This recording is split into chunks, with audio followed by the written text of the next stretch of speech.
অনেক দিন আগের কথা। এক গভীর জঙ্গলে বাস করত এক প্রবল শক্তিশালী সিংহ।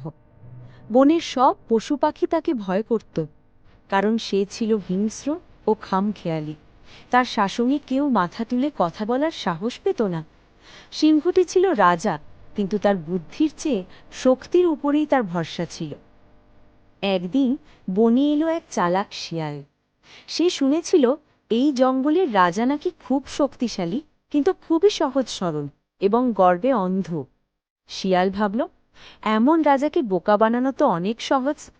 আমি যদি একটু চতুরতা দেখাই, তাহলে নিজে রাজপ্রাসাদে বাস করতে পারব। সেই ভাবনাতেই শিয়াল গেল সিংহের কাছে। সে মাথা নত করে বলল, মহারাজ, আমি দূর দেশ থেকে এসেছি। আমি জ্যোতিষী ও তন্ত্রজ্ঞ। আপনার রাজ্যে অদ্ভুত একটি বিপদ আসছে।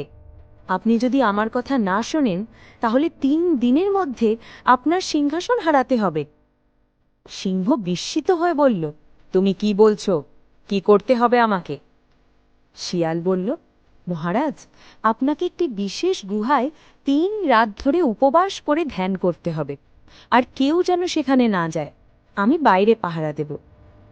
সিংহ কিছুটা সন্দেহ করলেও শিয়ালের কৌশলী কথা আর মিথ্যে ভয়ের গল্পে সে রাজি হয়ে গেল।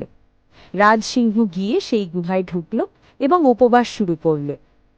এদিকে শিয়াল রাজবাড়িতে নিজের আধিপত্য বিস্তার করল। সে অন্য পশুদের ডেকে বলল, সিংহ মহারাজ এখন ধ্যানরত, আমাকে তিনি অস্থায়ী রাজার দায়িত্ব দিয়েছেন। অনেক পশু তা বিশ্বাস করল এবং শিয়ালের কথায় চলতে লাগল। 3 দিন কেটে গেল। 4র্থ দিনে সিংহ গুহা থেকে বেরিয়ে ফিরে এলো। সে দেখে তার প্রাসাদে শিয়াল সিংহাসনে বসে আছে, আর অন্য পশুরা তাকে অভিবাদন জানাচ্ছে। সিংহ গর্জে উঠল, এ কি? তুমি তো বলেছিলে বিপদ আসবে। আমি তো উপবাস করলাম, এখন দেখি তুমিই নিজে রাজা হয়ে বসে আছো। শিয়াল একদম না ভয় পেয়ে বলল, মহারাজ, আমি তো বলেছিলাম যে 3 দিনের মধ্যে যদি আপনি কিছু না করেন তবে আপনি সিংহাসন হারাতে পারে। আপনি কিছুই করেননি। আপনি নিজেই আমার কথায় ধোঁকা খেয়েছেন। এই রাজত্ব শক্তির নয়, বুদ্ধির খেলা।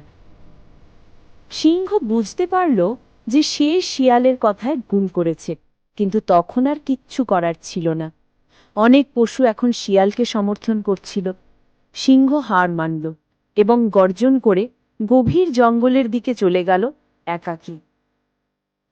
নীতিকথা: অন্ধবিশ্বাস কখনো ভালো ফল আনে না। কেবল শক্তি দিয়ে রাজত্ব টেকে না।